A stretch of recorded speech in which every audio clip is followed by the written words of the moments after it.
So let's get into it. The first thing I wanted to talk about is the brief history of astrology.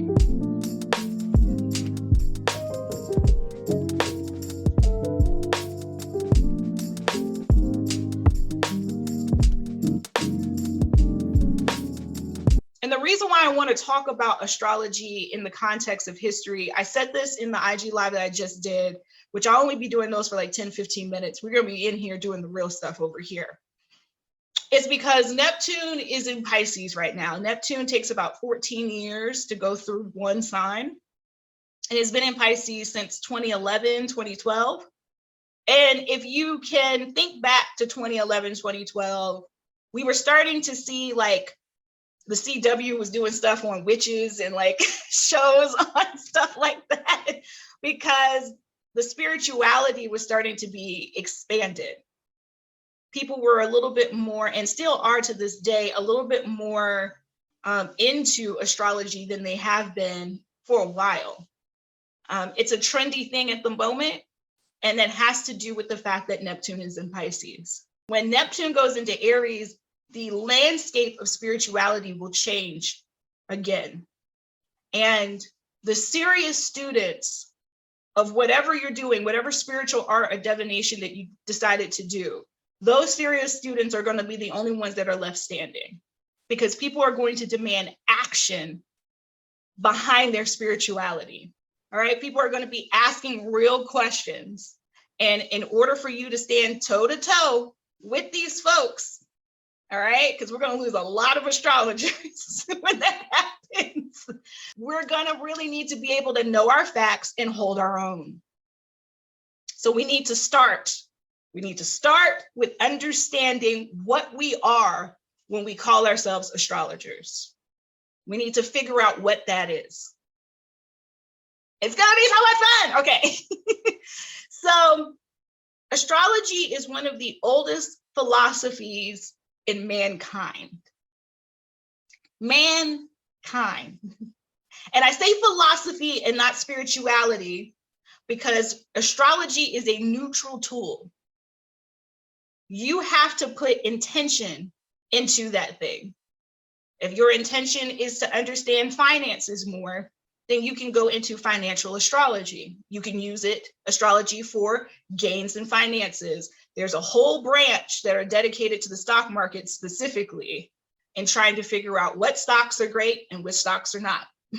So you could use astrology for finances. You can use astrology for medical purposes. There's a lot of medical like vernacular and vocabulary that is steeped in astrological stuff.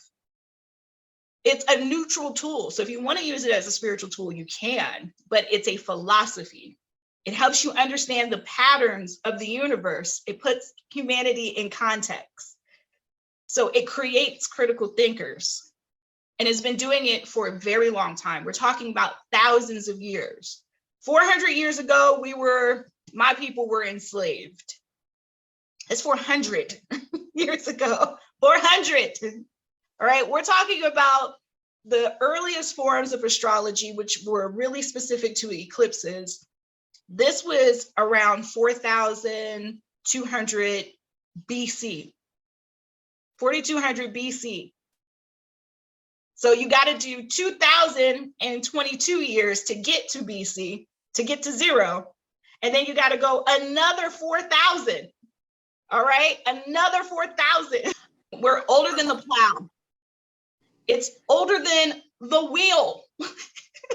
All right, this was founded before we had wheels, y'all. Bricks, before we had bricks, we had astrology. This is old, and it's been around, and it has survived so long. This is a mixture of science, math, and intuition. You have to be smart in order to understand astrology. If your Mercury was in a great place, it meant that you were going to be a really great astrologer. And Mercury represents how to think, how your learning styles, curiosity, being inquisitive, communication, messages.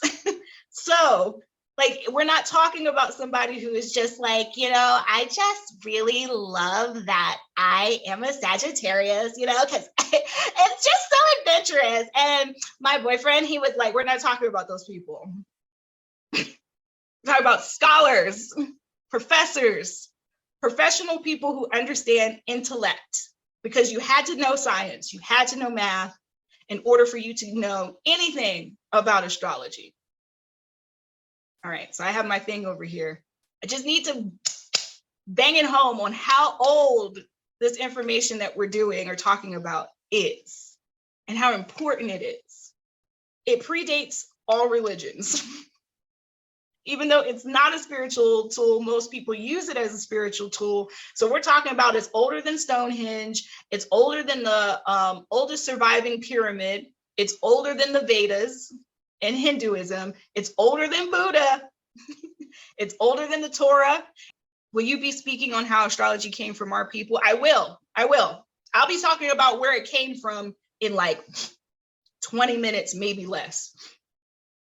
But if anybody comes to you and wants to like box with you when it comes to like ancient stuff and ancient texts, you really literally can say astrology is older than Stonehenge, it's older than Hinduism, it's older than the Torah. A lot of people love doing like their proof for something being right or having the moral ground to their proof being the Bible or a Bible verse. And it's like, well, why would we consider that to be proof that you're right? Well, because it's an ancient text and blah, blah, blah. There's older ancient texts, and astrology comes from a lot of that. Mic drop.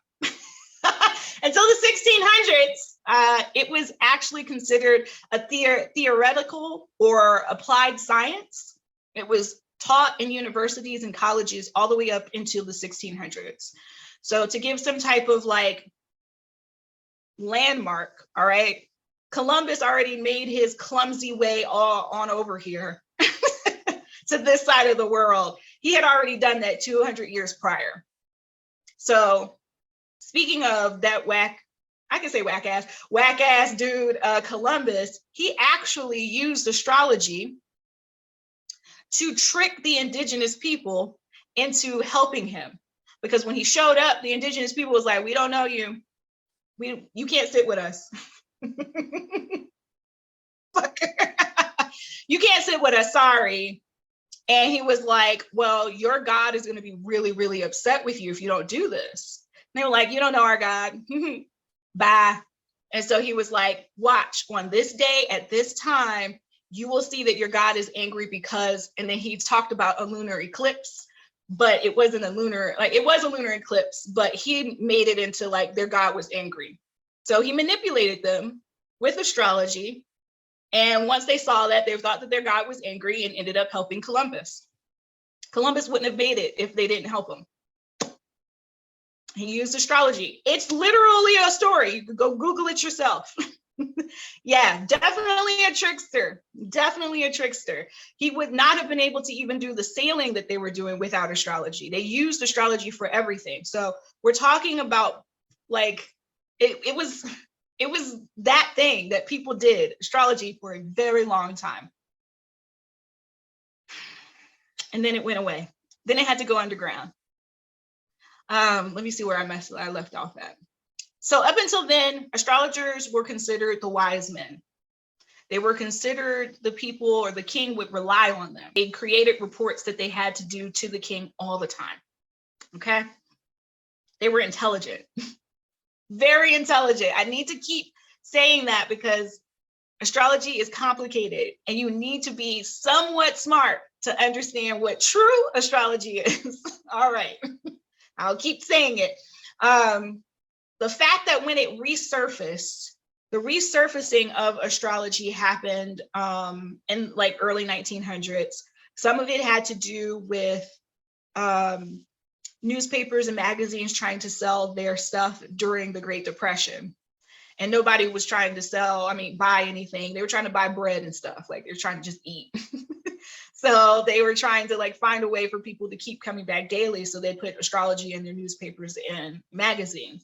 But even deeper than that, Alan Leo, I've talked about this guy before. So if you're a modern astrologer, you need to investigate and really learn about Alan Leo.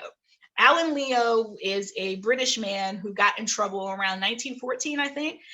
He got in trouble because he was doing some type of predictions in England and they didn't like it. They didn't like it at all. So they tried to lock him up and he was on trial. And during the trial, he was just saying, no, this is like a personality thing. We just describe personalities. We're not doing any fortune telling at all because the church was mad. So he decided to switch over to doing more modern astrology. And that's the reason why a lot of the astrology is more focused on personality or psychological things than it is timing and prediction. So we got a lot of techniques recently, even though they've been around for a very long time. We didn't know that they were around because they were buried. And the information that we're getting now is still really a fraction of the information that was available out there as far as astrology is concerned. So what I mean by that is when a war happened back in the day, they would take their books. Sometimes they would burn those books. Sometimes they would keep those books for their own knowledge, and they would translate it based off of their own culture and their own language. There were libraries that got burned. The Library of Alexandria, for example, was burned down. And there's some scholars who feel like it put us back as a humanity. It put humanity back 100 or a couple of 100 years when that library got burned. It was a collection of all the stuff that they collected when Alexander the Great was being a colonizer and was conquering all of these different spaces. He had a library. Well, he didn't do it, but his generals, one of them being Ptolemy, the king, not Ptolemy, the mathematician. He created a library in his honor and took all the information that he gathered from all the conquests that he had and put it in this library. Well, it burned. It burned down. They burned it down. So there's a lot of things that we're still missing, but this knowledge goes deep. It goes deep.